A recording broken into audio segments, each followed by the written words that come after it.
Good morning વિદ્યાર્થી મિત્રો. તો વિદ્યાર્થી મિત્રો, લાસ્ટ વિડિયો લેક્ચરમાં આપણે જોઈ ગયા કે ગતિનો બીજો નિયમ. તો વિદ્યાર્થી મિત્રો, ગતિનો પ્રથમ નિયમ દર્શાવી ગયો કે જ્યારે કોઈ અસંતુલિત બાહ્ય બળ કોઈ વસ્તુ પર લાગે તો તેના વેગમાં ફેરફાર થાય છે, એટલે કે વસ્તુ પ્રવેગ પ્રાપ્ત કરે છે. પણ હવે આપણે એ વાતનો અભ્યાસ કરીશું કે કોઈ વસ્તુનો પ્રવેગ તેના પર લગાડેલ બળ પર કેવી રીતે આધાર રાખે છે તથા તે બળને કેવી રીતે આપણે માપી શકાય. તો આવો આપણે રોજબેરોજના કેટલાક અનુભવોનો અભ્યાસ કરીએ. જેમ કે વિદ્યાર્થી મિત્રો, ટેબલ ટેનિસની રમત દરમિયાન દડો જો કોઈ ખેલાડીના શરીરને અથડાય તો તે ઘાયલ થતો નથી. ઝડપથી આવતો ક્રિકેટનો દડો કોઈ દર્શકને વાગવાથી તે ઘાયલ થઈ શકે છે. રોડની સાઈડમાં ઊભેલા ટ્રકથી કોઈ જોખમ નથી, પરંતુ ખાલી 5 મીટર પર સેકન્ડ જેટલા ઓછા વેગથી ગતિ કરતી ટ્રકની ટક્કરથી પણ તેના રસ્તામાં ઊભેલા કોઈ વ્યક્તિનું મૃત્યુ થઈ શકે છે. તો આમ વિદ્યાર્થી મિત્રો, ઓછું દળ ધરાવતી વસ્તુ જેમ કે ગોળી જો બંદૂકમાંથી તીવ્ર વેગથી છોડવામાં આવશે તો તે પણ કોઈ વ્યક્તિના મૃત્યુનું કારણ બની શકે છે. તો આ બધી વસ્તુ પરથી ખ્યાલ આવે છે કે વસ્તુ દ્વારા ઉત્પન્ન થતો આઘાત એટલે કે ઇમ્પેક્ટ એ વસ્તુના દ્રવ્યમાન તેમજ એના વેગ પર આધારિત છે. તો વિદ્યાર્થી મિત્રો, વસ્તુ દ્વારા જે ઇમ્પેક્ટ થાય છે, આઘાત ઉત્પન્ન કરવામાં આવે છે, એ વસ્તુના દ્રવ્યમાન અને વેગ ઉપર આધારિત છે. તો અહીં વિદ્યાર્થી મિત્રો, વૈજ્ઞાનિકે જે રાશિની શોધ કરી છે એ રાશિનું નામ છે વેગમાન, એટલે કે દળ ગુણ્યા વેગ, જેને આપણે કહીશું વેગમાન. તો વસ્તુ દ્વારા ઉત્પન્ન થતો જે આઘાત છે એ એના દળ અને એના વેગ ઉપર આધાર રાખે છે. આવી જ રીતે જો કોઈ વસ્તુને તમે પ્રવેગિત કરવામાં આવે તો વધારે વેગ પ્રાપ્ત કરવા માટે એને વધારે બળની જરૂર પડશે. તો આમ આપણે બીજા શબ્દોમાં શું કહી શકાય? કહી શકાય કે વસ્તુના દ્રવ્યમાન એટલે કે વસ્તુનું દળ તેમજ વેગ બંને સાથે સંબંધિત એક મહત્વપૂર્ણ રાશિ અસ્તિત્વ ધરાવે છે. જે વૈજ્ઞાનિકે એને શોધી એ છે ન્યૂટન. ન્યૂટને આ રાશિને વેગમાન નામ આપ્યું. એણે કીધું કે કોઈ વસ્તુનું વેગમાન p હોય અને એનું દ્રવ્યમાન m હોય અને એનો વેગ ના ગુણાકારથી એટલે કે v ના ગુણાકારથી એને વ્યાખ્યાયિત કરવામાં આવે તો એને કીધું કે p બરાબર mv, એટલે કે m એટલે દળ અને v એટલે વેગ. એટલે દળ અને વેગનો ગુણોત્તર વેગમાન નામની રાશિ આપે છે એવું એણે કીધું. ને વેગમાનને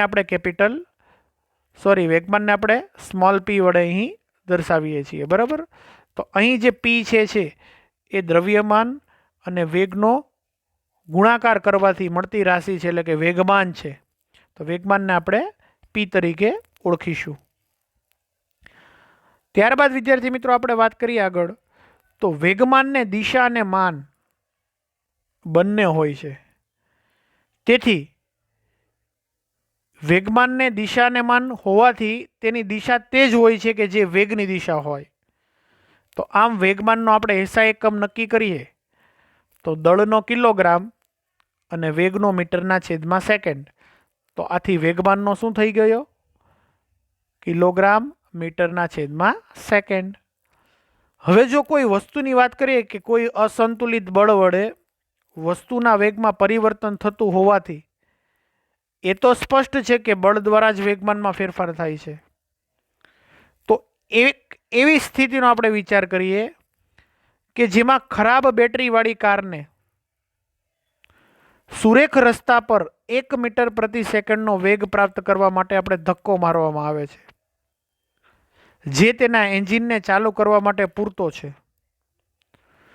જો કે બે વ્યક્તિ તેને ક્ષણિક ધક્કો મારે, એટલે કે થોડાક સમય પૂરતો ધક્કો મારે, એટલે કે અસંતુલિત બાહ્ય બળ લગાડે તો તે ચાલુ નહીં થાય. પણ થોડા સમય સુધી સતત ધક્કો મારવાથી અથવા ધક્કો મારવામાં આવે તો વિદ્યાર્થી મિત્રો કારમાં ઉદ્ભવતા ક્રમિક પ્રવેગથી તે આપેલ ઝડપ પ્રાપ્ત કરે છે.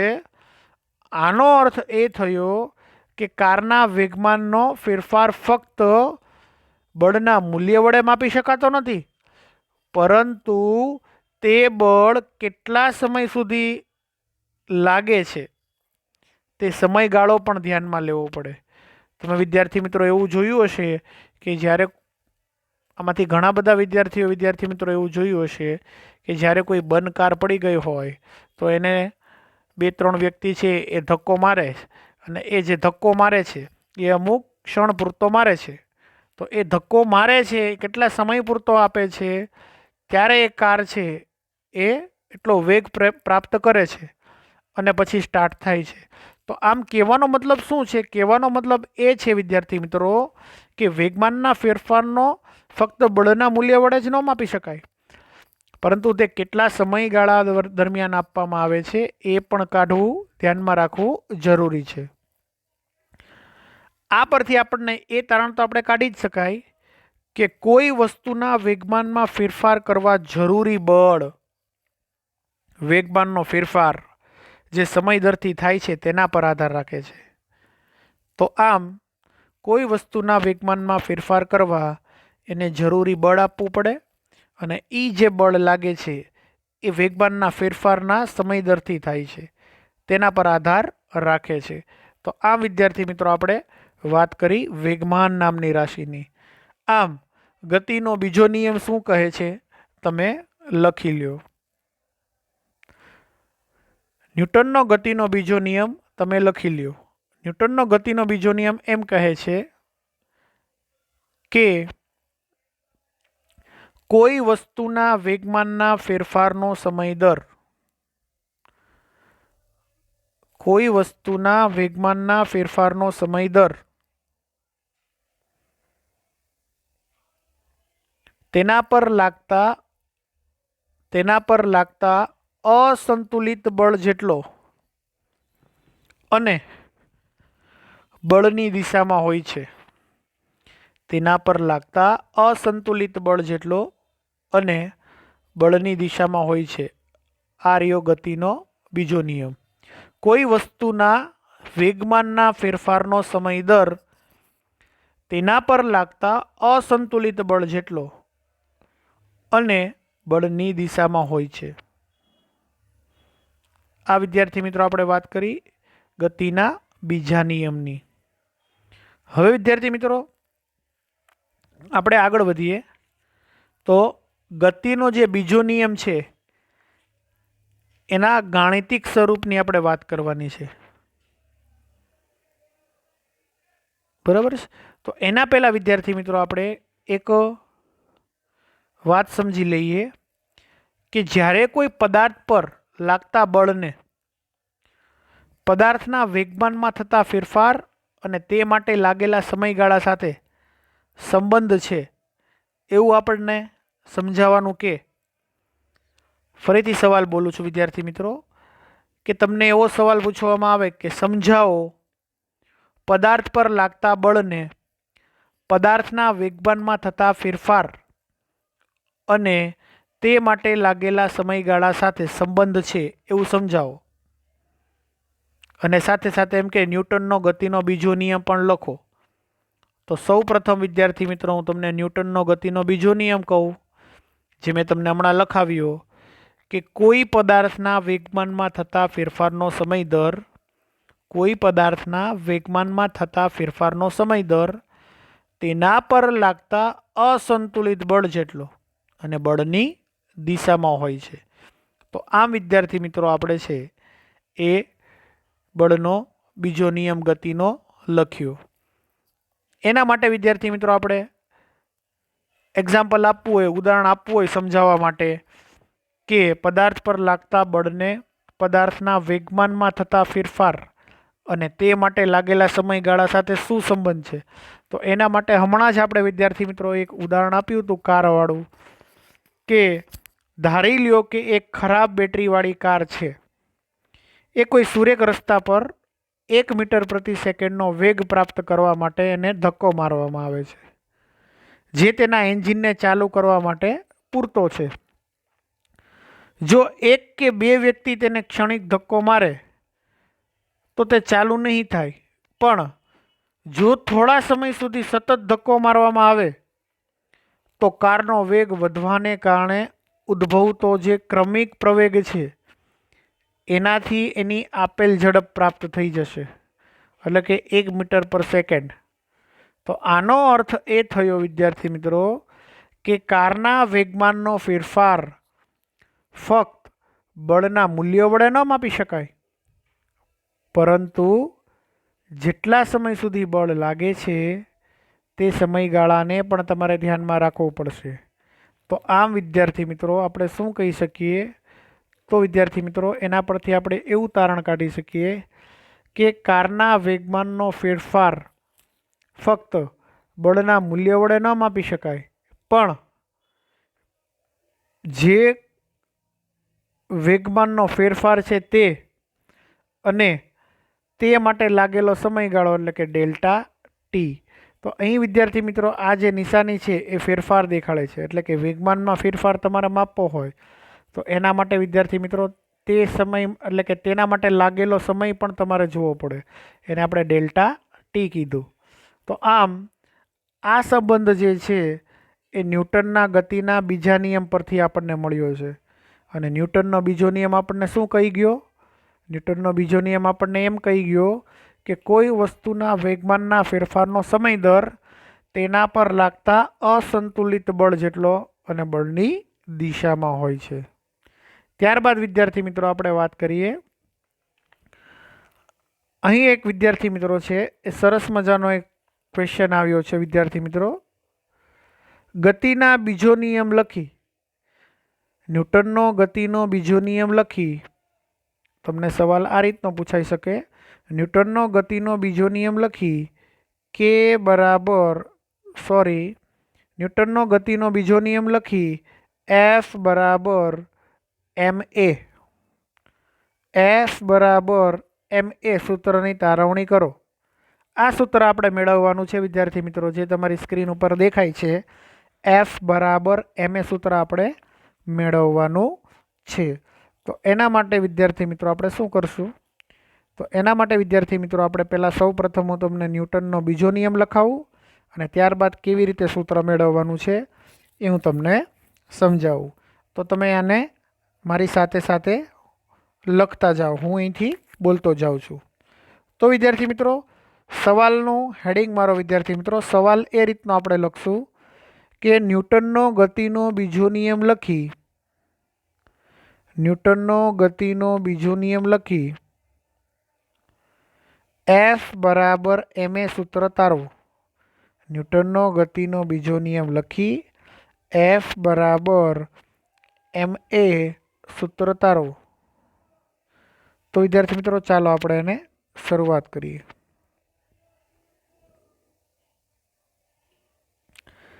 તો વિદ્યાર્થી મિત્રો લખો ન્યૂટનનો ગતિનો બીજો નિયમ. પદાર્થના વેગમાનમાં થતા ફેરફારનો સમય દર, પદાર્થના વેગમાનમાં થતા ફેરફારનો સમય દર તેના પર લાગતા અસંતુલિત બળ જેટલો, તેના પર લાગતા અસંતુલિત બળ જેટલો અને બળની દિશામાં હોય છે, અને બળની દિશામાં હોય છે. હવે આપણે વિદ્યાર્થી મિત્રો F બરાબર ma સૂત્રની તારવણી કરીએ. તો એના માટે વિદ્યાર્થી મિત્રો તમે લખો, ધારો કે કોઈ m દળ ધરાવતી વસ્તુ, અહીં ધ્યાન આપો, ધારો કે કોઈ m દળ ધરાવતી વસ્તુ સુરેખ પથ પર u જેટલા પ્રારંભિક વેગથી ગતિ કરે છે. ધારો કે કોઈ m દળ ધરાવતી વસ્તુ સુરેખ પથ પર u જેટલા પ્રારંભિક વેગથી ગતિ કરે છે. ટી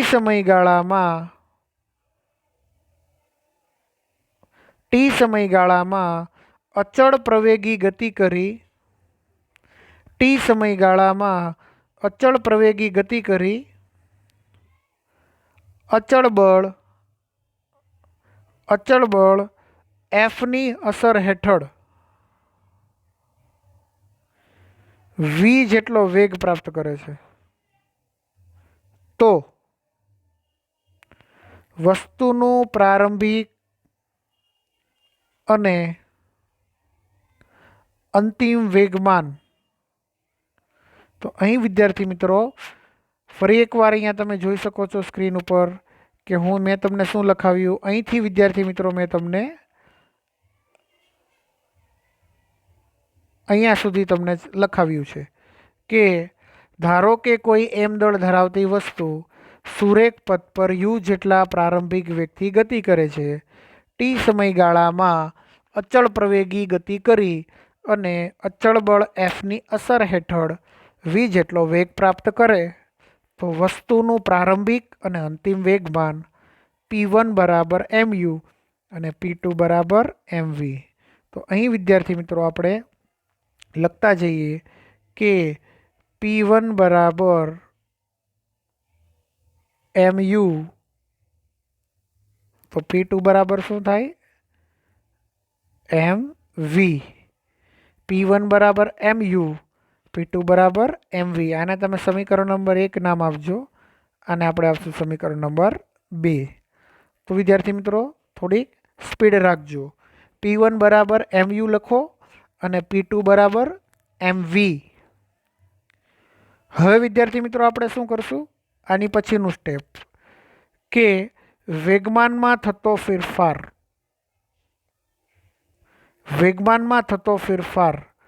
તો વિદ્યાર્થી મિત્રો એના માટે આપણે કહીશું કે વેગમાનમાં થતો ફેરફાર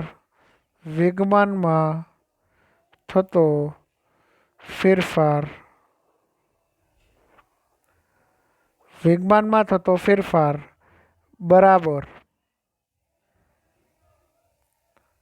સમપ્રમાણતાની નિશાની કરો. બરાબર નથી કરવાનું, સમપ્રમાણતાની નિશાની કરો, જેને આપણે ચલે છે વાંચીશું. બરાબર, સમપ્રમાણતાની નિશાની કરો આ રીતની. અહીં તમે જોઈ શકો છો.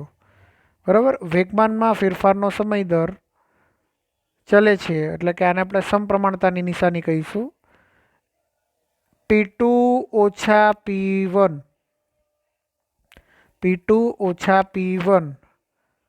ફરી પાછી આપણે સમપ્રમાણતાની નિશાની મૂકીશું. P2ની કિંમત શું હતી? MV ઓછા P1ની શું હતી? MU. ફરી પાછું વિદ્યાર્થી મિત્રો આપણે જે સમપ્રમાણતાની નિશાની મૂકીશું. આ બંનેમાંથી સરખું કોણ છે? બંને બાજુ વિદ્યાર્થી મિત્રો MM છે, તો આપણે એમને કોમન કાઢી લઈએ. તો કૌંસમાં વધશે V માઇનસ U. એમને કોમન કાઢ્યું, કૌંસમાં વધ્યું V માઇનસ U. આટલું લખી લો વિદ્યાર્થી મિત્રો. હવે વિદ્યાર્થી મિત્રો આપણે શું કરીશું? આની પછીનું સ્ટેપમાં આપણે વિદ્યાર્થી મિત્રો એમ કહીશું કે ટી સમયગાળામાં અચળ પ્રવેગી ગતિ કરી અચળ બળ એફની અસર હેઠળ વી જેટલો વેગ પ્રાપ્ત કરે છે. તો હવે વિદ્યાર્થી મિત્રો આપણે છે એ વેગમાનના ફેરફારનો દર લખો. વેગમાનના ફેરફારનો દર એને આપણે કેટલો કહીશું? અહીંયા વેગમાનના ફેરફારનો દર સમપ્રમાણતાની નિશાની કરો. M કૌંસમાં V ઓછા U આખાના છેદમાં સ્મોલ t. M કૌંસમાં V માઇનસ U આખાના છેદમાં સ્મોલ t. હવે વિદ્યાર્થી મિત્રો અહીં વેગમાનના ફેરફારનો દર એ લાગુ પાડેલું બળ છે ને. તમે જે વેગમાનના ફેરફારનો દર છે અહીં તમે જોઈ શકો છો કે વેગમાનના ફેરફારનો દર અથવા લાગુ પાડેલ બળ એને તમે શું કહીશો? F કહીશો. તો F બરાબર એટલે કે F ચલે છે M કૌંસમાં V ઓછા U હોલ આખાના છેદમાં સ્મોલ t. હવે વિદ્યાર્થી મિત્રો આપણે શું કરીશું? હવે આપણે વિદ્યાર્થી મિત્રો અહીં ચલે છે ની નિશાની કાઢશું. તો આપણે અચળાંક કે મૂકીશું. એટલે હવે આપણે અહીં એફ આ નિશાનીને કાઢીએ તો is equal to k into એમ કૌંસમાં વી ઓછા યુ આખાના છેદમાં સ્મોલ ટી. ફરી એકવાર વિદ્યાર્થી મિત્રો હું લખું છું. આપણે ચલે છે એની નિશાની કાઢી નાખી તો આપણે શું કરવું પડશે? ત્યાં એફ બરાબર કે એમ કૌંસમાં વી ઓછા યુ આખાના છેદમાં સ્મોલ ટી. હવે વિદ્યાર્થી મિત્રો આપણે શું કરશું? યાદ કરો પ્રવેગની વ્યાખ્યા. પ્રવેગની વ્યાખ્યા આપણને શું કહેતી હતી? પ્રવેગની વ્યાખ્યા આપણને કહેતી હતી એ બરાબર વી ઓછા યુ ના છેદમાં સ્મોલ ટી. એ બરાબર વી ઓછા યુના છેદમાં સ્મોલ ટી. તો અહીં વિદ્યાર્થી મિત્રો આ જે પ્રવેગની વ્યાખ્યા મુજબ આપણને એની કિંમત શું છે? વી માઇનસ યુના છેદમાં ટી. તો અહીં વિદ્યાર્થી મિત્રો જ્યાં તમને વી માઇનસ યુના છેદમાં ટી દેખાય ત્યાં તમારે શું મૂકવાનું? સ્મોલ એ મૂકવાનો. તો અહીં વિદ્યાર્થી મિત્રો તમે આકૃતિમાં જોઈ શકો છો કે વી માઇનસ યુ ના છેદમાં ટી બરાબર શું થાય? સ્મોલ એ.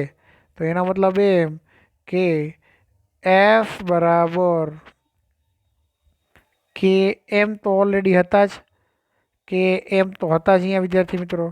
હવે આટલા બરાબર શું આવશે? વી માઇનસ યુના છેદમાં ટી બરાબર પ્રવેગની વ્યાખ્યા પરથી એ આવશે. તો આમ સૂત્ર તૈયાર થયું એફ બરાબર કે એમ એ. હવે વિદ્યાર્થી મિત્રો અહીં જે આપણે કે વાપરેલો છે, આ કે એ સમપ્રમાણતાનો અચળાંક છે. શું છે? સમપ્રમાણતાનો અચળાંક છે. તો એના માટે આપણે શું કરીશું વિદ્યાર્થી મિત્રો? તો એના માટે આપણે એક એકમ બળને વ્યાખ્યાયિત કરવા માટે આપણે 1 કિલોગ્રામ દળની વસ્તુને લેવી પડે. એક એકમ બળને આપણે વ્યાખ્યાયિત કરવો હોય તો 1 કિલોગ્રામ દળની વસ્તુમાં 1 મીટર પ્રતિ સેકન્ડ સ્ક્વેરનો પ્રવેગ ઉત્પન્ન કરવો પડે. તો એના માટે જે તમારે બળ આપવું પડે એ 1 એકમ હોય. તો આમ વિદ્યાર્થી મિત્રો કેની વેલ્યુ આપણે છે એ 1 લેતા. એટલે આપણી પાસે જે સૂત્ર મળ્યું વિદ્યાર્થી મિત્રો તમને,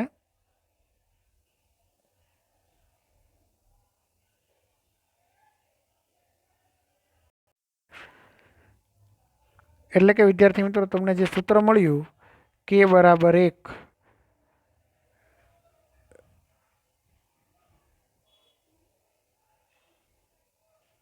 એફ બરાબર આપણી પાસે ઓલરેડી સૂત્ર હતું એફ બરાબર કે એમ એ. અહીં વિદ્યાર્થી મિત્રો કેની કિંમત કેટલી લેવાની છે? આપણે કે બરાબર 1 લેતા.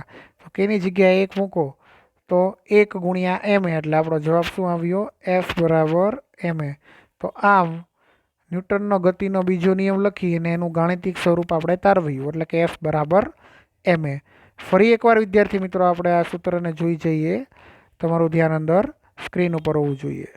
તો વિદ્યાર્થી મિત્રો ફરી એકવાર હું વાત કરું. ન્યૂટનનો બીજો નિયમ તો વિદ્યાર્થી મિત્રો મેં તમને સૌને લખાવી દીધો, તો એની હું વાત નથી કરતો. ડાયરેક્ટ આપણે સૂત્ર પર આવીએ છીએ. તો તમારે કેવી રીતે સ્ટાર્ટઅપ કરવાનું છે? શરૂઆતમાં તમારે લખવાનું છે કે ધારો કે કોઈ એમ દળ ધરાવતી વસ્તુ સુરેખ પથ પર યુ જેટલા પ્રારંભિક વેગથી ગતિ કરે છે. ટી સમયમાં અચળ પ્રવેગી ગતિ કરી અચળ બળ એફની અસર હેઠળ વી જેટલો વેગ પ્રાપ્ત કરે છે. જો વસ્તુનું પ્રારંભિક વેગમાન P1 બરાબર mu અને P2 બરાબર mv હોય તો વેગમાનમાં થતો ફેરફાર કેટલો હશે? તો કે P2 માઇનસ P1 જેટલો.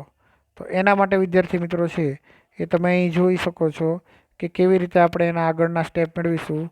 સૌપ્રથમ આપણે P2 માઇનસ P1 કરીશું, એટલે આપણે P2ની કિંમત મૂકશું. તો P2ની કિંમત મૂકશું તો અહીં તમે જોઈ શકો છો કે mv માઇનસ mu આવશે. આ બંનેમાંથી સરખું કોણ છે? Small m. તો એને તમે કોમન કાઢી લ્યો. ત્યારબાદ અહીં જે વેગમાનના ફેરફારનો દર છે એ આપણે અગાઉ જણાવ્યું તે મુજબ વિદ્યાર્થી મિત્રો કે એ વેગમાનના ફેરફારનો દર છે એ આપણે એના પર કેટલા સમયગાળા દરમિયાન એ આપવામાં આવે છે એના પર પણ આધારિત રાખે છે, માત્ર ફોર્સ ઉપર આધારિત નથી રાખતું. તો એના માટે આપણે શું કરશું, વેગમાનના ફેરફારનો દર છે સમપ્રમાણની નિશાની કરશું એમ ગુણ્યા વી માઇનસ યુના છેદમાં ટી, એટલે કે ટી સમયગાળામાં છે એ વેગમાનના ફેરફારનો દર બદલાય છે. તો આમ લાગુ પાડેલ બળ એફ બરાબર, એટલે કે ચલે છે, એફ ચલે છે, શું મળશે આપણને, એફ ચલે છે આપણને શું મળશે, અહીં તમે જોઈ શકો છો એફ ચલે છે આપણને એમ ગુણ્યા વી માઇનસ યુના છેદમાં ટી મળશે. આમ પ્રવેગની વ્યાખ્યા શું કહી છે, તો કે પ્રવેગની વ્યાખ્યા એમ કહી છે કે સ્મોલ એ બરાબર વી માઇનસ યુ ના છેદમાં ટી. તો જ્યાં વી માઇનસ યુના છેદમાં ટી હોય ત્યાં શું મૂકશું આપણે, સ્મોલ એ મૂકીશું. તો અહીં વિદ્યાર્થી મિત્રો આ સૂત્રની અંદર આપણે વી માઇનસ યુના છેદમાં ટીની જગ્યાએ આપણે એ લઈએ તો આપણી પાસે સૂત્ર થઈ જાય એફ બરાબર કે એમ એ. અહીં વિદ્યાર્થી મિત્રો આપણે કે સમપ્રમાણતાનો અચળાંક છે, બરાબર. તો અહીં આપણે શું કરવાનું છે કે બળનો એકમ એવો લેવાનો છે જેથી કરીને કેનું મૂલ્ય કેવું આવશે, 1 આવે. તો એના માટે આપણે શું કરશું, એફ બરાબર કે એમ એ, આમાં કેની વેલ્યુ આપણે 1 લઈએ તો આપણને સૂત્ર મળશે એફ બરાબર એમ એ. તો આ જે એફ બરાબર એમ એ સૂત્ર મળ્યું વિદ્યાર્થી મિત્રો, એ ન્યૂટનના ગતિના બીજા નિયમનું ગાણિતિક સ્વરૂપ આપણે તારવ્યું. તો આમ વિદ્યાર્થી મિત્રો આજનો આ એમપી સવાલ છે વિદ્યાર્થી મિત્રો, પરીક્ષાની દ્રષ્ટિએ પૂછવાનું મન થાય એવો પ્રશ્ન છે વિદ્યાર્થી મિત્રો. સવાલ મેં તમને એ રીતનો લખાયો હતો કે ન્યૂટનનો ગતિનો બીજો નિયમ લખી એફ બરાબર એમ એ સૂત્રની તારવણી કરો, આવો સવાલ મેં તમને લખાવ્યો. ન્યૂટનનો ગતિનો બીજો નિયમ લખી એફ બરાબર એમ એ સૂત્રની તારવણી કરો. જો વિદ્યાર્થી મિત્રો હજી પણ તમારે આને એકવાર સમજવું હોય તો હું તમને વિદ્યાર્થી મિત્રો અહીં ગણતરી કરીને આને સમજાવું છું.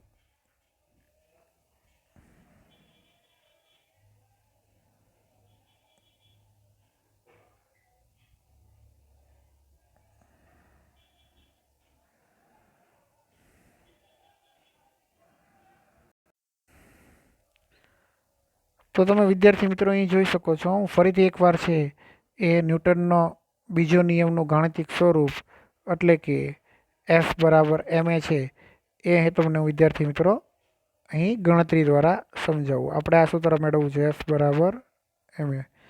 તો વિદ્યાર્થી મિત્રો આપણે વાત કરી, શરૂઆતમાં આપણે લખાવ્યું કે ધારો કે વિદ્યાર્થી મિત્રો કોઈ પણ પદાર્થનું દળ એમ છે અને શરૂઆતનો એનો વેગ યુ છે, બરાબર છે. તો વિદ્યાર્થી મિત્રો કોઈ પણ પદાર્થનો શરૂઆતનો વેગ યુ હોય, દળ એમ હોય, ટી સમયગાળામાં વિદ્યાર્થી મિત્રો એ વી જેટલો વેગ પ્રાપ્ત કરતો હોય તો વિદ્યાર્થી મિત્રો પ્રારંભિક વેગમાન બરાબર શું થશે, m1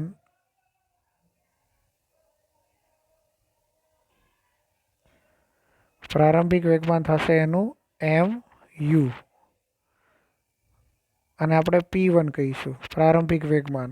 અને એવી જ રીતે આપણે P2 બરાબર એમ વી, આને સમીકરણ નંબર 1 આપી દઈએ, આને આપણે સમીકરણ નંબર 2 આપી દઈએ. હવે વિદ્યાર્થી મિત્રો આપણે આગળ જોયું હતું વિદ્યાર્થી મિત્રો કે વેગમાનમાં થતો ફેરફાર, તો વેગમાનમાં થતો જે ફેરફાર છે કેટલો હતો, તો કે સમપ્રમાણતાની નિશાની કરો P2 માઇનસ P1 જેટલો હતો. તો સમપ્રમાણતાની નિશાની કરીને P2ની કિંમત મૂકો તો MV માઇનસ MU, આ બંનેમાંથી કોણ કોમન નીકળે તો કે M. તો સમપ્રમાણતાની નિશાની કરી એમને બહાર કાઢો એટલે V માઇનસ યુ, આને નામ આપી દો સમીકરણ નંબર 3. હવે આપણે શું કરશું વિદ્યાર્થી મિત્રો, હવે આપણે વિદ્યાર્થી મિત્રો જો અહીં વેગમાનમાં થતો ફેરફારનો સમય દર t લઈએ તો ચલે છે ની નિશાની m કૌંસમાં v માઇનસ યુ ના છેદમાં t. ત્યારબાદ વિદ્યાર્થી મિત્રો અહીં જે વેગમાનમાં થતો ફેરફાર છે એ લાગુ પાડેલું શું હતું, બળ. એફ બરાબર ચલે છે એની નિશાની કાઢું તો ત્યાં આવશે કે. અહીં વિદ્યાર્થી મિત્રો તમે જોઈ શકો છો એમ નામ છે, કૌંસમાં વી માઇનસ યુ ના છેદમાં સ્મોલ ટી. હવે વિદ્યાર્થી મિત્રો વી માઇનસ યુના છેદમાં સ્મોલ ટી બરાબર શું થાય તો કે એના બરાબર થાય સ્મોલ એ પ્રવેગની વ્યાખ્યા મુજબ. તો આમ સૂત્ર મળ્યું એફ બરાબર કે એમ એ. હવે આ સૂત્રની અંદર એફ બરાબર કે એમ એની અંદર તમે શું કરશો, તમને આ જે સૂત્ર મળ્યું એફ બરાબર કે એમ એ એની અંદર વિદ્યાર્થી મિત્રો કે સમપ્રમાણતાનો અચળાંક છે એટલે કેનું મૂલ્ય આપણે એવું લેશું કે કેની વેલ્યુ આપણને 1 મળે. તો આમ એફ બરાબર 1 મૂકતા એફ બરાબર આપણને સૂત્ર મળ્યું એમ એ. આ જે સૂત્ર આવ્યું એને આપણે કહીશું ન્યૂટનના ગતિના બીજા નિયમનું ગાણિતિક સ્વરૂપ. તો વિદ્યાર્થી મિત્રો આજના વિડીયો લેક્ચરમાં આપણે વિદ્યાર્થી મિત્રો માત્ર એટલું જ રાખીશું, કારણ કે વિદ્યાર્થી મિત્રો આપણો ટાઈમ પૂરો થઈ ગયો છે. તો આજનું તમારું હોમવર્ક રહેશે વિદ્યાર્થી મિત્રો, ન્યૂટનનો ગતિનો બીજો નિયમ લખી એફ બરાબર એમ એ સૂત્ર તારો. ન્યૂટનનો ગતિનો બીજો નિયમ લખી એફ બરાબર એમ એ સૂત્ર તારો. અને વિદ્યાર્થી મિત્રો આ પરીક્ષાની દ્રષ્ટિએ પણ આ ખૂબ જ અતિ મહત્ત્વનું છે, તો આના ઉપર થોડુંક ભાર દેશો વિદ્યાર્થી મિત્રો. આવતા વિડીયો લેક્ચરની અંદર વિદ્યાર્થી મિત્રો આપણે નવા ટૉપિક પર જઈશું.